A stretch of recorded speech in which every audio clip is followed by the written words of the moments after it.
So welcome everyone to this brand new Virtual Guardian webinar. My name is Marco Estrella. I'm Director of Cybersecurity Solutions for Virtual Guardian, and I'll be your host today. If you're listening to us today, it's probably because you have some concerns about protecting your organization from all manner of cyber threats. And in this day and age, if you had to pick one threat plaguing the business world above all others, it would probably be a safe bet that you'd pick ransomware. This malware has been causing major headaches since 1989, when the first case was reported. Back then, and this is a true story, I looked it up before the webinar, you had to send in $189 ransom by snail mail. This is true. So $180 by the regular mail. Of course, nowadays, modern large-scale ransomware campaigns, didn't emerge till the mid-2000s. And with digital payments, Bitcoins, and all that, of course, as you know, it's much easier to get the ransomware money for the cyber criminals. That is much easier to get the ransom money, and it's totally anonymous on top of everything else. Our guest today knows all about ransomware and is from a company called Arms Cyber. But before I introduce him, allow me a few seconds to present this organization. So Arms Cyber is a cutting-edge cybersecurity firm redefining how we defend against ransomware. Born out of US intelligence grade experience and led by visionary founders, Arms Cyber doesn't just respond to attacks, it stops them before they happen. And I find this really fascinating, before they actually happen, something that I haven't seen it before.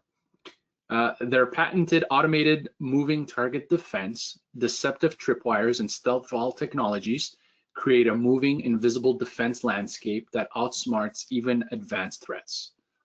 If you joined us today hoping to hear how tomorrow's cyber risks are being anticipated today, you're in the right place, and I think your time will be very well spent.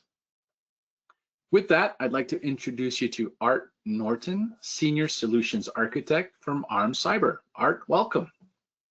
Hey, thanks for having me, Marco. Nice to be here. All right, absolutely.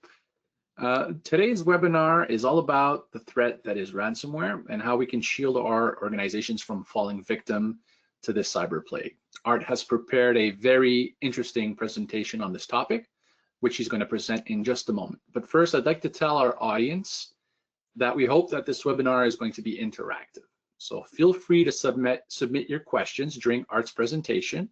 You can use the chat window in the webinar's interface, and I'm going to be monitoring that window, and I'm going to be interrupting Art during his presentation so that he can answer your question on the fly.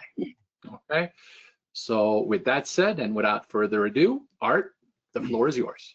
Hey, thank you, Marco. Hey, everybody, my name's Art Norton. I'm currently working at Arms Cyber, where I'm a Senior Solutions Architect. Wear a lot of different hats there because, as you know, startup organizations, you tend to do a lot of different things as you're growing, right? And we're growing really quickly. But today I want to talk about the evolution of cybersecurity and the ransomware gap, what we're calling it. So thank you for joining us today. The ransomware attacks are up 25% this year, and the average ransom payment is about a little over $1 million in Q2 alone. So these aren't just numbers. They represent real operational disruption across every industry. So today what we're going to do is we're going to try to unpack why ransomware has consistently outpaced excuse me, our defenses, explore what I call the ransomware gap, and more importantly, discuss how to close it. So this isn't just about prevention anymore, it's about resilience now. Some stats that I had run over earlier before the call were there were over 6,000 publicly disclosed victims globally in 2025. Manufacturing, healthcare, and professional services are usually the hardest hit.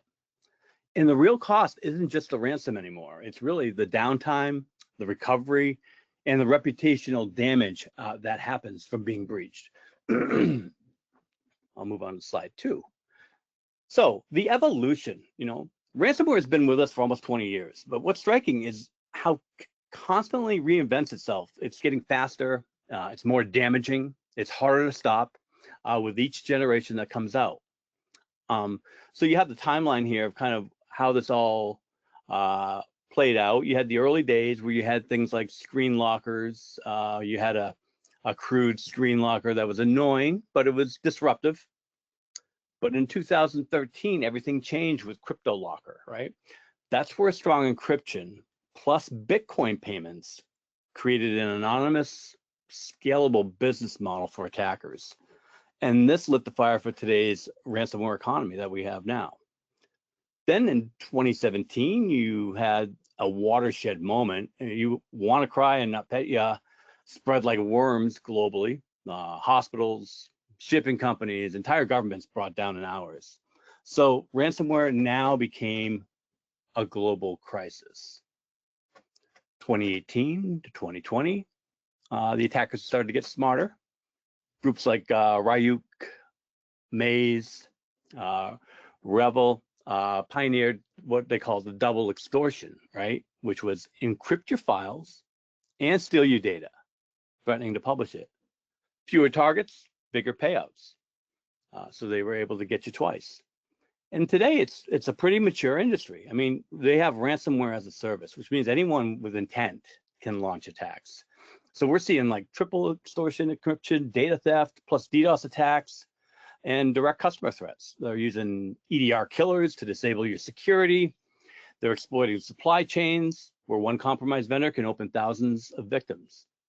Something I've always remembered, is always held true to me, is that, ransomware or malware in general advances faster than defensive technologies because the attackers, they only need one successful entry point, while us, the defenders, we have to secure every vulnerability out there. We miss one, it's game over, right? So it's they have a much easier time to go ahead and win against this game the way we're stacked up against right now.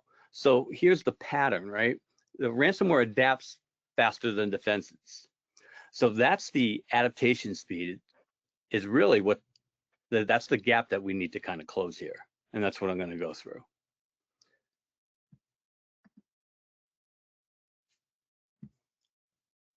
The history and evolution of endpoint security, so while ransomware was evolving, so were our defenses. But as you'll see, we've been playing catch up. We're always seems to be playing catch up. In the 90s and 2000s, you had the traditional AV, the antivirus, which is signature-based detection. Kind of the what they kind of liken it to is like a bouncer with a list of known bad guys. If you're not on the list, you get in. Effective when the threats were predictable, but it's a completely reactive type of way to go about things in that respect. And in 2010, you had the next gen AV, the EPP, where we moved to machine learning for the first time and behavioral analysis. So instead of waiting for the signatures, we looked for suspicious patterns. It was a big leap for us. But ransomware adapted with fileless techniques and human-driven attacks. Again, one step ahead. In 2015, EDR, right? That gave us monitoring, hunting, and investigation capabilities. But here's the challenge. Modern ransomware can encrypt thousands of files in minutes. EDR shows you what happened, but often it's, the damage has already been done. So you then go into 2020 where you have XDR and beyond. And this is where, you have the integration of signals across your environment and automated response things using SOAR technology, right? It's powerful. But again, the ransomware groups are now using triple extortion. They target backups now. They're exploiting 0 days all the time. And again, we are still reacting and we're not getting ahead. So here's a stat I always like to give, is that 75% of organizations have experienced a ransomware attack, despite all the evolution in our defenses, 75% of organizations have experienced a ransomware attack. So every time security takes a step forward, attackers innovate and stay ahead. The question isn't just like, how do we detect it better? It's how do we flip the advantage back to us, the defenders? And that's where I want to go to now, which is kind of defining that gap. So what is the ransomware gap? It's simple. It's the speed of ransomware innovation is faster than the speed of defense adaptation. EDR killer tools specifically designed to bypass or disable your endpoint detection. Security teams deploy new defenses, and within months, attackers neutralize them. Ransomware now targets backups and cloud environments first. You have a ransomware now that specifically will go ahead out and look for being backups or backup technologies and products that they have in there. They actually go ahead and search for them because they know that having the backup helps the business organization out, right? So they target those as well. They target the cloud environments first. So the first target is more like your safety net. That becomes the first target. And despite all of our technology that we have, the human error and the social engineering, the phishing, the credential theft, that all remains the number one way ransomware is getting in. So what it's doing, it's basically creating a widening gap. So the point is here that prevention alone is no longer enough. It doesn't matter how advanced our defenses are getting, the attackers will always adapt faster in that way. So it's becoming increasingly clear that there's not a single solution that's 100% effective, right? The best defense combines multiple solutions working together, creating overlapping layers that make it exponentially harder for the attackers to succeed. So, I mean, the ransomware gap isn't just a security problem, it's really a business resilience problem. So the challenge isn't just blocking ransomware, it's about operational resilience, detecting quickly, containing damage, and recovering faster than attackers can disrupt you. If anybody has yeah, go ahead. Yep. Yeah, one question. So what do you think the reason is that the bad guys there seem to be outpacing the good guys? Like there's a lot of investment on the good guys side, right? Companies are investing, the industry's investing to defend. Is it just that the cyber criminals have more time and money, or why, in your opinion, why is ransomware continuously outpacing the defense? Yeah, that's a great question, Marco. Like I mentioned before earlier in the presentation, ransomware develops at a faster rate than defensive technologies, mainly because the attackers only require one entry point, right? While us, the defenders, we have to address all the potential vulnerabilities. So the attackers can adopt new tools such as EDR killers, intermittent encryption, whereas enterprise security products, they are limited by stability and compatibilities considerations. A lot of organizations kind of concentrate on detection, but may not really prioritize response or recovery procedures, right? They either do one thing or not the other. And then you have, ransomware as a service. That's enabled more individuals to carry out these advanced attacks. Now it's open to basically, like I said, anybody with intent, right, can now go ahead and do this. So what we try to do, is from our side was we're gonna, offer that additional ransomware protection to kind of target those complex threats that might not be identified by your traditional EDR solutions. I literally had built a toolkit that goes ahead and bypasses a number of different EDR vendors by the different ways of encrypting things that nobody picks up on. It's, living off the land. A lot of that has to do with that. Other stuff, just the other encryption techniques that are out there, partial encryption, right? And then when you're going ahead and encrypting based on time, you're not doing it all at once. There's a number of different ways to bypass EDRs out there for the encryption. So it's really important that we catch these right away. And this is what you consider EDR killers, those kits that go around in the EDR solutions out there on the markets. Is that Yeah, I it? think our killer came out with basically the first one, which was the exploit that we saw where the update portion of the EDR package was exploited. It had a vulnerability in it where you could take over and basically shut it down, kind of creating an update package. And that's where the whole EDR killer started to manifest itself. Yeah. I see. Okay. And speaking of EDR killers, in your experience, is it like a widespread thing? Is it kind of all the EDR vendors are kind of in the same boat, like and vulnerable to EDR killers?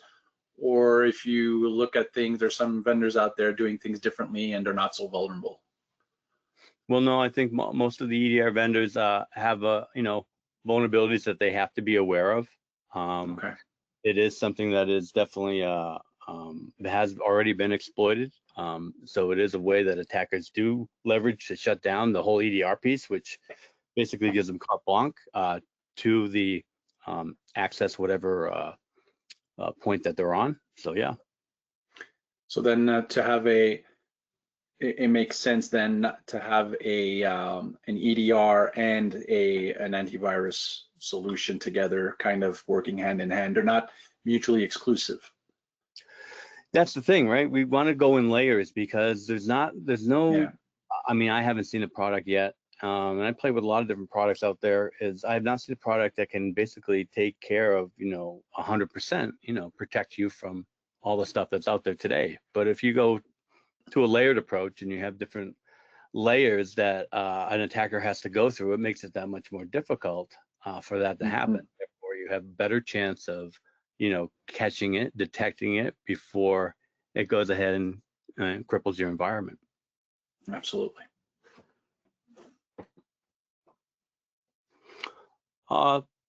Closing the gap. I mean, again, we've seen how ransomware evolves faster than the defenses. So how do we close the gap? It requires a fundamental shift in strategy, I think.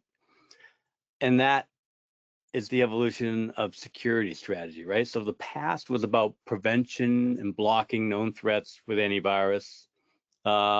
Present is detection and response, EDR and XDR catching compromises in progress. But the future, as Gartner calls it, is preemptive security, anticipating attacker moves and disrupting them before they even launch, right? So being able to kind of stop it in its tracks, right? Stop it before it even happens, which is the ultimate goal, right? Because anything after that causes a financial loss in some way or another, right?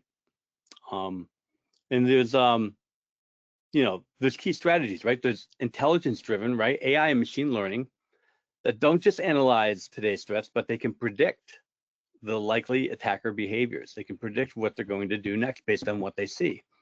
You also have continuous exposure management, right? And that's going to be consistently testing and closing exposures before the attackers find them. Red team exercises, attack simulation, continuous validation that your controls are working correctly. And you have the layered defense that we talked about, right? Is EPP plus EDR plus XDR overlapping, that the force attackers through multiple barriers makes it that much more difficult. And then having, zero trust and no implicit trust, right? Minimize the attack surface and assume, breach, and verify everything, right? And be resilience focused. This is important. This is important because you want to have immutable backups. You want to be able to rapidly restore, because resilience is the last line of defense when prevention fails, right? So say that something did get through. It did get through the EDR. It did get through the antivirus. It did get through other types of security measures, and it went ahead and started to encrypt your files, right? Having a backup that's available quickly, that you can really kind of restore in a matter of minutes rather than hours or days, like some of these will take, depending on the size of the business and whatnot, can really be a big financial loss in regards to that. And then automation, right? Because speed matters. They're automating everything, right? They're doing this automated. We have to do the same thing, right? We have to have that automated response and orchestration, because it's not just about it's about closing the gap, but it's just not about the defense. It's about the speed of reaction. So closing that gap with the mean time to recover, the MTTR. I think the ransomware gap closes with preemptive, intelligence-driven security that stays ahead of adversaries by predicting, anticipating, and disrupting threats before they strike, while still ensuring fast recovery when they do flip the advantage back to defenders, right? And then finally, call to action here is, here's what we covered. Endpoint defenses evolve, but ransomware continues to evolve faster. The ransomware gap is fundamentally a resilience failure, and the future requires both resilience and adaptive defenses working together. So the key takeaway, it's no longer just about stopping the ransomware, it's about surviving it and coming back stronger. And the call to action would be, organizations that win this battle are the ones that accept this reality, right? Assume you'll be hit, build the resilience into every layer, and ensure that you can recover faster than attackers can disrupt you. Thank you for your time today. Thank you very much, Art. That was very, very interesting. You were just speaking a moment ago, I think it was on your previous slide, about preemptive security. And so for the people who are listening to us here today in the webinar, is it easy to implement? What would be the biggest challenges to implementing like the preemptive way of doing things? Yeah, another great question. Preemptive ransomware security involves identifying and stopping threats before encryption by using things like continuous monitoring, entropy analysis, kernel level process visibility. And the reason you need that is for that early stage attack behavior that you want to look at, right? The challenges in there include, all of the advanced evasion tactics like entropy masking and time delayed execution that I talked about earlier, with how encryption, the different encryption techniques that they have, as well as balancing that effective detection with minimal business disruption. That's the key, right? We try to address that, with Armed Cyber, we go ahead and address these issues through a multi-layered strategy of blocking, deception, and resilience. And it's been working well for us. Okay. And I'm a big lessons learned guy. All my colleagues, they're annoyed sometimes because I always bring up not past mistakes necessarily, but past events that we gotta kind of always keep in mind. We don't want to reinvent the wheel. So what can we learn from, failing in our defenses against ransomware? Is it how can we learn from the past in our failures to be more prepared for the future? I mean, I think the most critical lessons from the past, from an endpoint security perspective, is that signature-based and behavioral-based detection alone are going to be insufficient against adversaries that are determined and who have not one chance, two chances, but as many chances as they want to test their tools against the security products before deployment. You can see this in WannaCry and NotPetya, where the incidents revealed that the organizations, they lacked visibility into their asset inventory and patch status, making a vulnerability-based type attack really effective for them. Then you had the Colonial Pipeline and the Kaseya attacks, and that kind of demonstrated that the supply chain and the third party represent critical gaps that bypass endpoint protections entirely.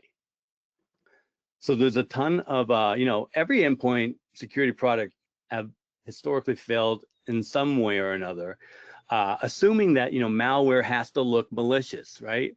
But that's not what modern ransomware does, right? It uses legitimate tools. It's living off the land. legitimate encryption libraries, the techniques that blend with normal administrative activity. So you got to learn that this type of detection capability without corresponding the backup integrity and the other security is not going to be enough to stop these, right? Right. For those who are listening to this webinar, don't forget you can put your questions in the chat box of the webinar interface. So feel free. We're wrapping up in a few minutes, but there's still some time to ask some questions. Art, you mentioned, I believe it was in the beginning, you mentioned different industries, manufacturing and I don't know if you mentioned education, but what are the, because I don't know exactly from all the industries, from the people who are listening to us, what are the sector specific strategy? Is there sector specific strategies that you recommend? Like if you're in a hospital, do this, or if you're manufacturing, do that? Well, yeah, I mean, first of all, you got healthcare, education, government, and critical infrastructure that are those are the ones that are most vulnerable to ransomware. Okay. Because of their outdated systems. Healthcare is notoriously behind in a lot of their technology, right? Usually last to adopt. The limited budgets that you have within critical infrastructure. But the thing about healthcare, it's very, they're really at risk because any downtime was going to impact patient care. And that's just going to make things worse in a lot of different ways. Education is, has open access over security, and they always have understaffed IT. State and local governments, they rely on old infrastructure and face pressure to, restore the services quickly. They got to be back up and running right away, so they cut corners. So with, healthcare, you want to segment the networks, enforce strict access rules to health records, and constantly or regularly test your recovery plans, your disaster recovery plans, right? Education, classify the data, right? And tailor the different protection levels there. And with government, I would maintain asset inventories and always patch those internet-facing applications because they're exposed to everybody. It's a kind of recommendation of the simple, resilient, solution for resource-limited environments. Automated detection, low administrative burden, and recovery procedures that don't require deep expertise, right? Okay, very cool. I mean, different strategies, different industries, very interesting stuff. And we haven't spoken about money, because obviously that is a big concern, especially when you talk defense in layers, which I'm a big proponent of. Personally, you got to buy, when you say layers, you got to buy those layers, right? But given that one ransomware attack can put your business down for X amount of time and cost you X amount of dollars, and we're, I don't know about your opinion, probably that'll be my next question to you, is we're not supposed to be paying these ransoms, right? We don't want to encourage them, but we prefer being resilient without having to pay. But how should board members or boards, out there, and executives rethink their cybersecurity investments in the face of all this? Well, I think in the last 10 years, you've really seen a shift in the boards kind of really starting to pay attention now, especially since, the CISO being held responsible.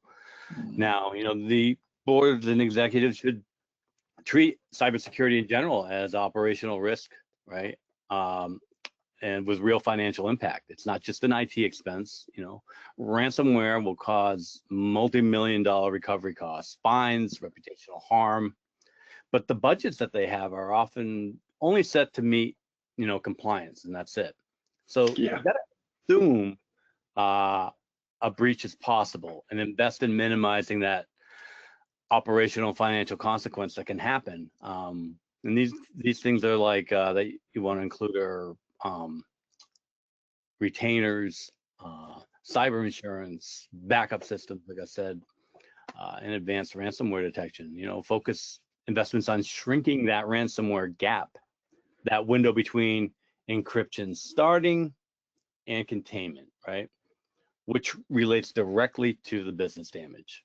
So automate the detection and response, outside work hours as well, those immutable backups, and have that recovery and the DR plan tested regularly. Absolutely. Test. Yeah, you're right about that. Yep. Okay, let me check the chat here. I think we've gone through all questions. Yes. Very good. Okay. Well, Art, thank you very much for your presentation. It was very enlightening.